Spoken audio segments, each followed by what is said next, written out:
The shuttle bay doors slammed shut behind the last group of cadets as their boots hit the soil of Gravemire 3, one of the most feared Class 3 death worlds in the Galactic Register.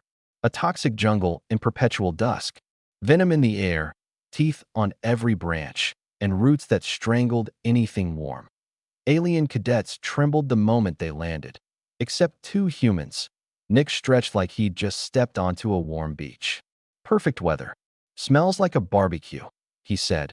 Gloria adjusted her backpack with a cheerful grin. Nick, this is literally the kind of place that eats people. Yeah, he shrugged, but like fun eats. Their alien classmates stared in disbelief. A dozen species wrapped in hazard suits, clutching shock rifles, terrified to even breathe too deeply.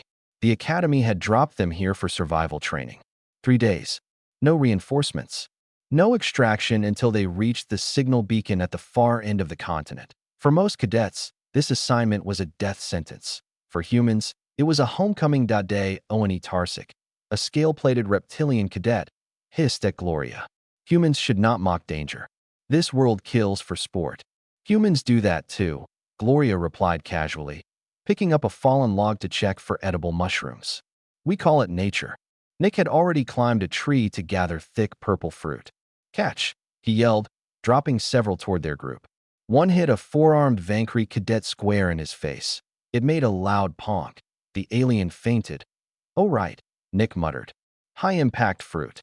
The jungle rumbled with distant roars. Monstrous silhouettes slithered between trees.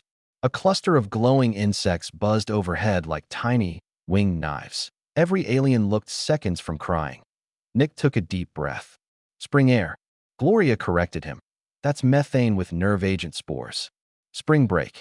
Night Owen camp was chaos. Aliens argued over whether a particular fern was poisonous. The fern decided for them by spitting acid. Only the humans seemed calm. Gloria dug a fire pit using bare hands while Nick tore down branches that cracked like bones. The others huddled around the humans' fire. Tarsic studied Nick closely. Why are you not afraid? Nick poked the campfire. On Earth, they send kids camping in forests filled with predators. Bears, wolves, sometimes other kids. Gloria nodded. Once I saw a raccoon steal a knife. That's basically a Gravemire 3 creature. An avian cadet named Fezra swallowed with difficulty. Humans grew up on a Class 3?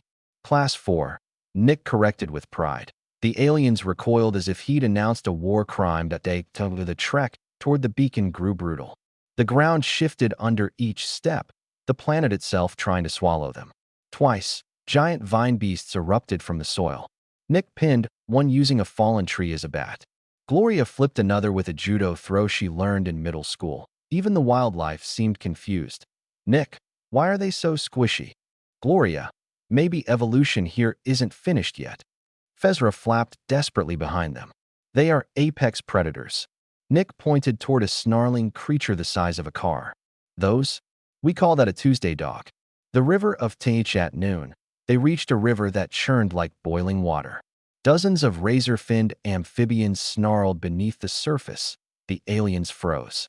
We cannot cross, Tarsic insisted. Nick had already stripped down to his shorts. I'll check depth. He jumped in.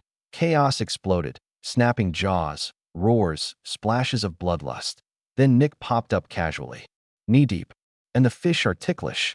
Gloria sighed, pulled out a knife carved from bone she'd scavenged, and stepped into the river beside him. The aliens stared at each other for a moment, then reluctantly followed, surrounding the humans like desperate ducklings. Human laughter echoed across the water while the deathfish foolishly attempted ankle-biting. Night camped beneath a colossal skull-shaped rock formation, ominous and slightly rude-looking.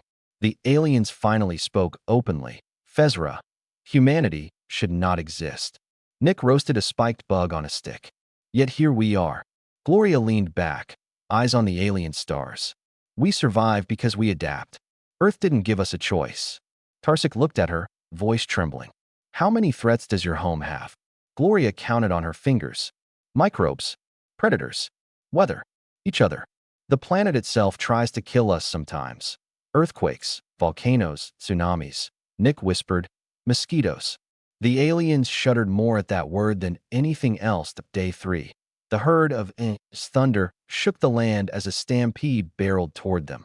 Hundreds of six-legged beasts, spines dripping venom. Alien cadets screamed in terror. Nick cracked his knuckles. Finally, cardio. Gloria grabbed a fallen spearbone. Call targets. They moved like a dance, vaulting, dodging, redirecting the beasts into trees or off cliffs. The herd dispersed within seconds, leaving only stunned silence. Every alien stared at the two humans, and for the first time, not with fear, but awe, Tarsik hissed softly, "You protect us." Gloria smiled. "We protect everyone. That's just what we do." The began at last. They reached the signal beacon, a towering pillar humming with activation energy. They had survived the impossible. When the retrieval transports descended, the Academy instructors were stunned. All cadets alive. All thanks to two humans who treated a hell planet like a summer vacation. Admiral Ralvek approached Nick and Gloria. "Cadets, you achieved the highest survival score in the Academy's history." Nick shrugged. "Cool. When do we get snacks?" Gloria raised a hand. "Sir, can we get a Death World upgrade next time?" This was fun. The aliens behind them collectively recoiled. "Fun?" Fezra squeaked. Nick patted her shoulder. "Don't worry. After a few field trips with us, you'll call these places cozy." The Admiral exchanged looks with his officers, looks that said, "These humans will change the galaxy, not because they were unstoppable, but because they were unafraid." HFY. Humans don't merely survive death worlds, they turn them into vacations.